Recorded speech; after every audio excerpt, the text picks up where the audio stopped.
Bienvenidos a TV UNAM, esto es Observatorio en la Cultura y hoy vamos a hablar de un tema fundamental como ciudadanos de cualquier parte de México o del mundo sobre perspectivas de arquitectura y ciudad. Tenemos aquí a tres urbanistas, a tres arquitectos que nos acompañan. Por allá está Pamela Castro Suárez, bienvenida. Ella es coordinadora de la licenciatura en urbanismo, aquí en la Facultad de Arquitectura. Nos acompaña Michelle Mesa, coordinadora de la licenciatura en Arquitectura de Paisaje desde 2014, bienvenida. Gracias. Y muchísimas gracias por venir, el director de la Facultad de Arquitectura, Marcos Massari Iriarte. Me gustaría empezar por definir qué es el urbanismo contra qué es el paisaje urbano o la arquitectura de paisaje. Bueno, no, yo voy a tomar la palabra. No podemos hablar de urbanismo ni podemos hablar de arquitectura y paisaje sin hablar de arquitectura. Me parece muy bien. Porque habitualmente pensamos que los arquitectos son quienes manejan todas estas disciplinas. En realidad, históricamente los arquitectos han trabajado en todas estas áreas, pero esto sí es muy importante. A través del tiempo se ha dado una especialización en el manejo de un conocimiento primero multidisciplinario. Claro. O sea, ni la arquitectura, ni el urbanismo, ni la arquitectura de paisaje son disciplinas de una sola disciplina, sino son multidisciplinarias. Y por otro lado, son disciplinas de servicio a la sociedad. Y esto con el tiempo se ha perdido también. O sea, se piensa, por ejemplo, un arquitecto hace grandes edificios. Un arquitecto está al servicio de la sociedad y se debe replantear, sobre todo en este siglo, cuál es el papel de los arquitectos, cuál es de los urbanistas, cuál es el papel de los paisajistas para entender la ciudad como un todo. Y no pensar al revés, que muchas veces se ha pensado así, la sociedad al servicio de la arquitectura o la arquitectura al servicio de otros elementos que no sean necesariamente la sociedad, ¿no? Exactamente. Yo creo que tú, Pamela, estás muy clara en que algunas veces la arquitectura no ha estado al servicio de la gente, ni de la comunidad, ni de la sociedad, como bien lo dice Marcos, sino que ha estado en función, por ejemplo, de capitales. Sí, definitivo. Las grandes inversiones en las ciudades, pues en estos últimos 35 años han determinado la configuración de las ciudades. Sin embargo, en la UNAM, pues nos enfocamos en la población y sobre todo en la población de menores ingresos para tratar de acortar las brechas en la inequidad que existe y que siempre existen en las ciudades.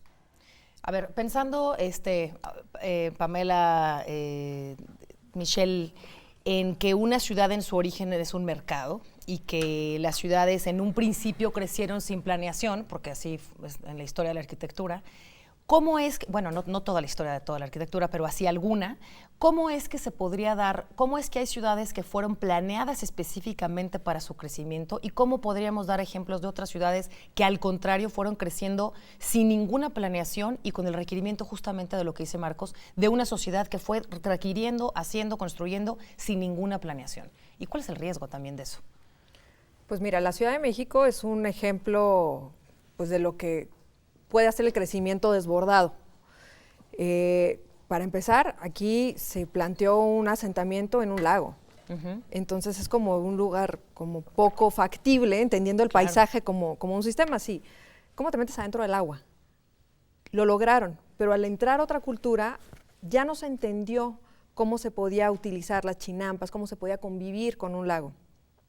Y yo creo que gran parte de lo que ha ocurrido en esta ciudad, sobre todo después del crecimiento de los 70, ¿no? Donde hubo tantos asentamientos irregulares en diferentes zonas, se fue utilizando el suelo de conservación y se fue de pronto como pensando en que la naturaleza estaba por un lado y los asentamientos humanos estaban como por otro, como si fuese una especie de divorcio. Sí, esta idea de la civilización versus naturaleza, no conviven. Claro, y en muchos asentamientos así es, en muchas ciudades así es, pero ha habido otros casos en los que pues, son casos exitosísimos, por ejemplo Malasia, que tiene el 50% de su territorio es área verde.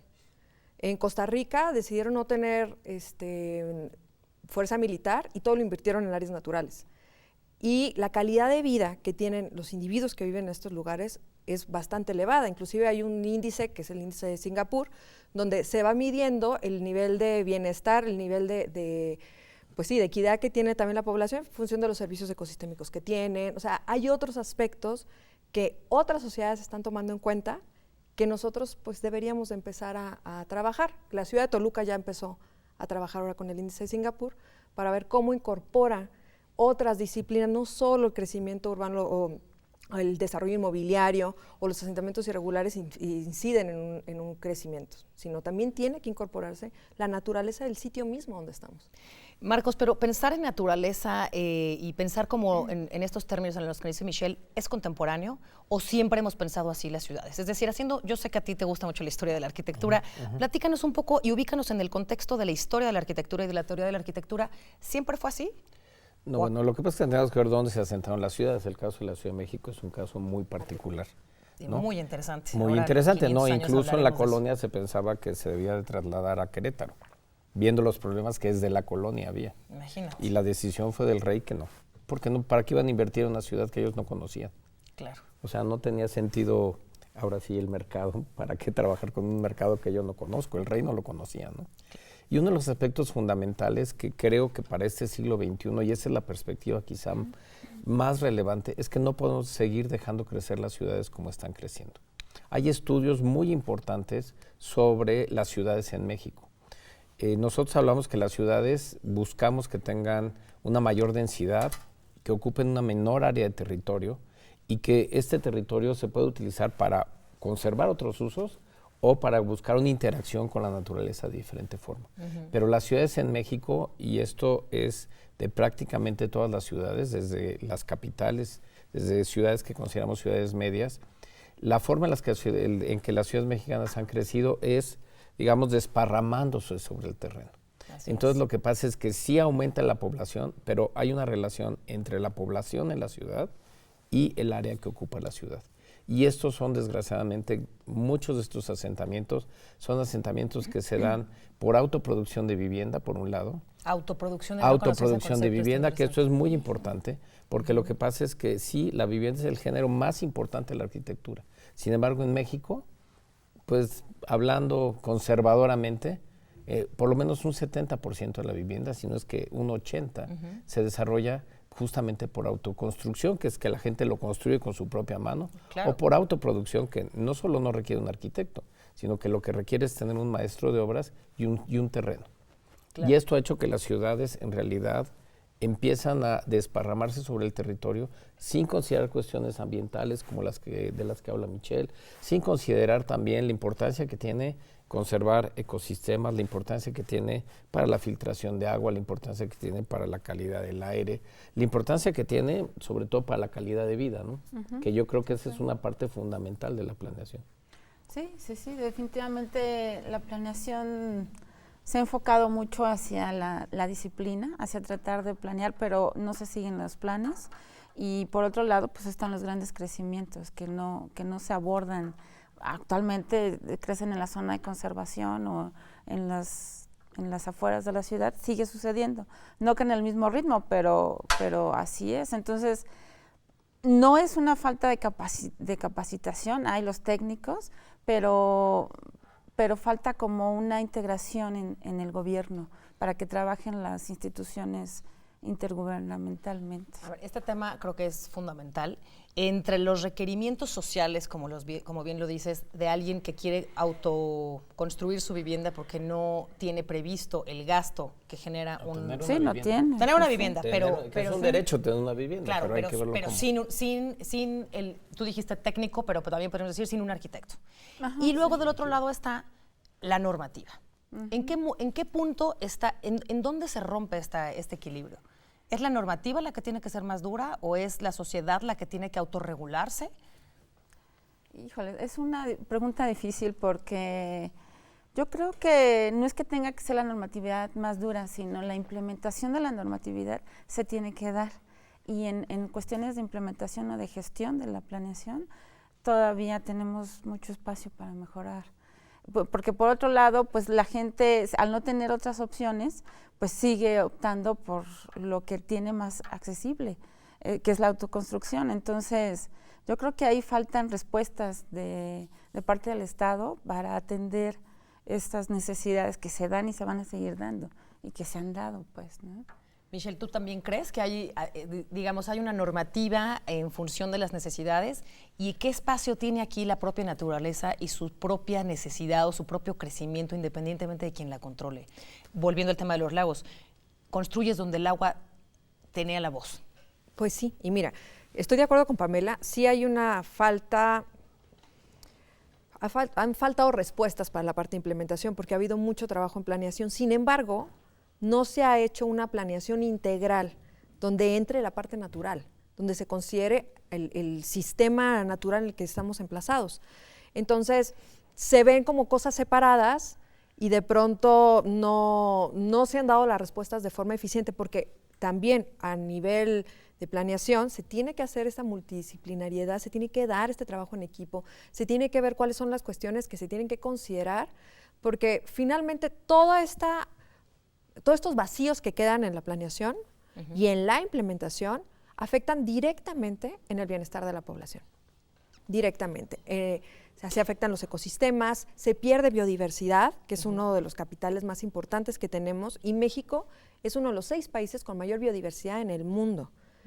Y gran parte de la población se está yendo a los asentamientos, pues a las ciudades, se están quedando las zonas rurales, también ahí están entrando como algunas actividades no lícitas, ¿no?, que están ocupando estos espacios, pero también se están degradando gran parte de los recursos, porque no se están atendiendo adecuadamente. Esto tiene que ver a muchas escalas. Desde una escala, desde dónde voy a construir mi vivienda en suelo de conservación, porque la biodiversidad también la podemos promover desde el jardín de la casa, hasta la planeación regional, en donde estamos viendo, bueno, si es una cuenca, dónde vienen los cuerpos de agua. Y justamente veíamos el ejemplo de China, en donde ahora la planeación territorial del país está basado en la hidrología. En dónde están las pendientes, dónde se tiene que dejar esta área libre. El agua manda. Claro. En la planeación. Sí. Cosa elemento que no había sido el fundamental en la planeación. Bueno, es que hay muchos elementos, que no es o sea, el agua sí es un líquido vital, pero lo que pasa es que tenemos que entender que la ciudad es compleja por todas las interacciones que se generan. Bueno. Porque cuando hablamos de la ciudad, y tú le preguntas a cualquiera que vivimos en la ciudad, lo primero que te va a hablar es de movilidad. La asociación de calidad de vida y movilidad. Yo hago 3 horas de camino, Claro. o yo hago 5, y si sumamos la cantidad de horas, ¿no? Y cuando nosotros vemos, por ejemplo, la movilidad, si lo tomáramos como un eje, nos generaría una perspectiva diferente que es solo el agua. De acuerdo. Los usos de suelo, dónde debe haber vivienda, qué tipo de vivienda debe haber, quién tiene acceso a la vivienda, que eso es fundamental. Claro, también o es sea, un tema porque la económico. autoconstrucción no se da solo por darse la autoconstrucción. O sea, quién tiene acceso a la vivienda tiene que ver con los factores de la economía. Pues, desde luego. Y luego, por otro lado, tenemos que generar una conciencia entre todos. ¿Por qué no dejamos hasta aquí este primer bloque y volvemos para hablar de continuar con estos temas y introducir otro que me parece importantísimo, que es quién regula los espacios públicos y la estética pública? ¿Les parece? Es un tema que yo sé que a ti te interesa, así que no se vaya. Estamos aquí en TV UNAM hablando de perspectivas de la arquitectura y la ciudad. Volvemos.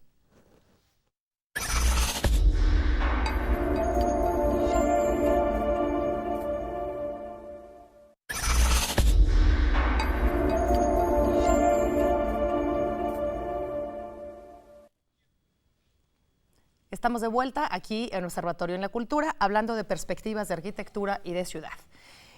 Pamela Castro, nos quedamos contigo en este tema de cuál sería entonces la ciudad ideal. O sea, cómo funciona, cómo se planea, cómo se programa una ciudad ideal. Bueno, una ciudad ideal yo creo que depende del usuario. No hay una ciudad ideal, depende de las expectativas que cada quien tiene. Porque para algunos puede ser la ciudad ideal San Luis Potosí, o Tabasco, Villahermosa, pero para otros no. Entonces, yo creo que ahí es más bien preguntarle a las personas qué es lo que quieren, que muchas veces, la inmensa mayoría de las veces no se les pregunta. Siempre se asumen y se importan modelos para tratar de planear las ciudades. Ahora, ¿cómo se planean mejores ciudades? Solamente lo dejaríamos ahí.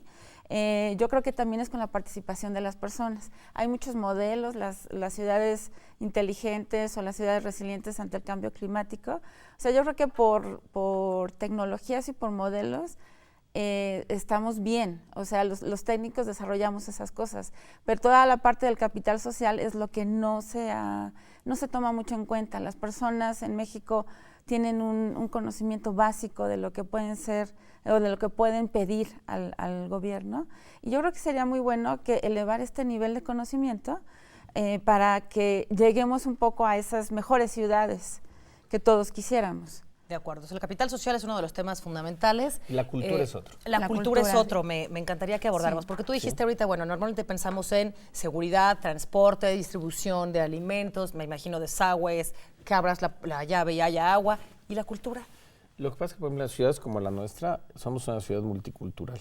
Desde Siempre luego. pensamos en multicultural, bueno, son los grupos indígenas, ¿no? Pero multicultural es nuestra ciudad, y todas las ciudades medias son ciudades multiculturales, porque se genera, hay una relación de identidad y de apropiación de la ciudad por quienes vivimos en la ciudad. Y en diferentes zonas de la ciudad podemos identificar grupos que culturalmente son los grupos originarios de determinadas zonas, o son grupos que formaron las zonas, por ejemplo en autoconstrucción. ¿Cómo se forman las zonas? Ciudad Neza, por ejemplo, es un estupendo ejemplo de equidad. ¿De equidad? Sí, si tú ves en Ciudad Neza desde el cielo, podrás ver cómo todos los lotes y todas las manzanas son iguales. Claro, a través del tiempo ahora hay avenidas principales, lotes con mayor plusvalía, que son las zonas comerciales donde no se puede ni transitar, pero al mismo tiempo en esa hay una cultura propia de los que nacen y de los que crecen dentro de esa. El barrio manda. El barrio manda. Y esto es es algo fundamental. Si nosotros no entendemos la ciudad a través de la apropiación de la ciudad, ¿cómo podemos nosotros entonces entenderla? Y ahí vienen elementos fundamentales desde, por ejemplo, el arte urbano, ¿no? ¿Por qué toda esta polémica en torno al Ángel de la Independencia? El caballito. El caballito.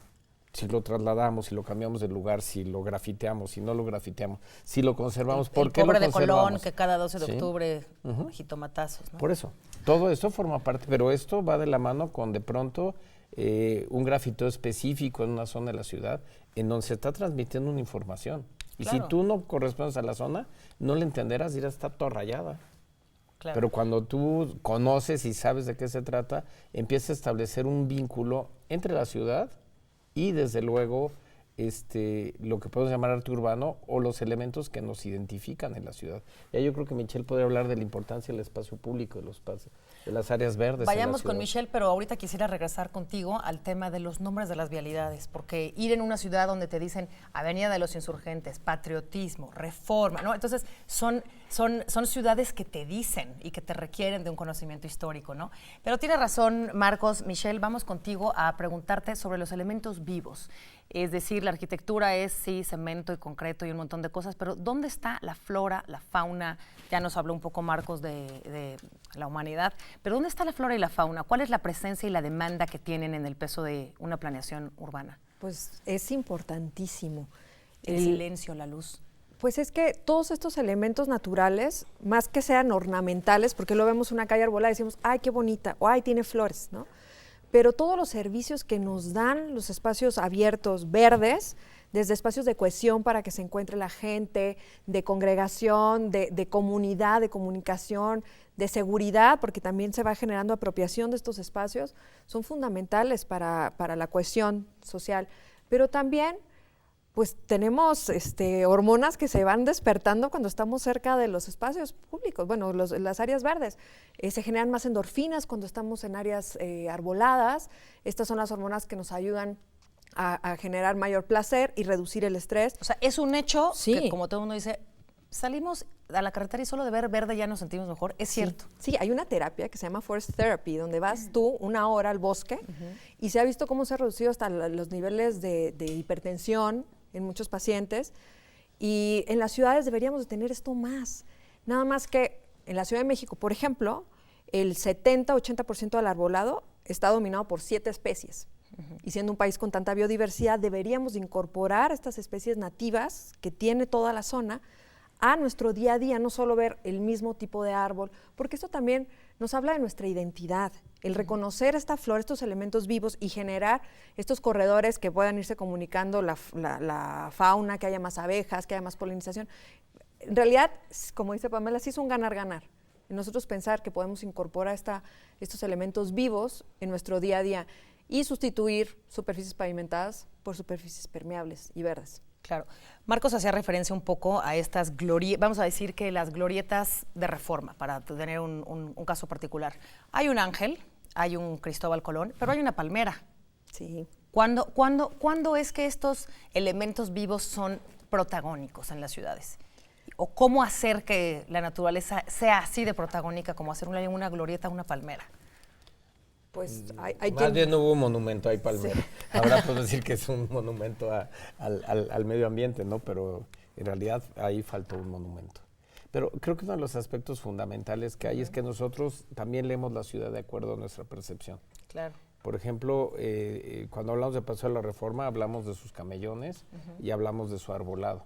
Cierto. Paseo de la Reforma, por ejemplo, tiene un trabajo muy importante de paisaje en donde se han plantado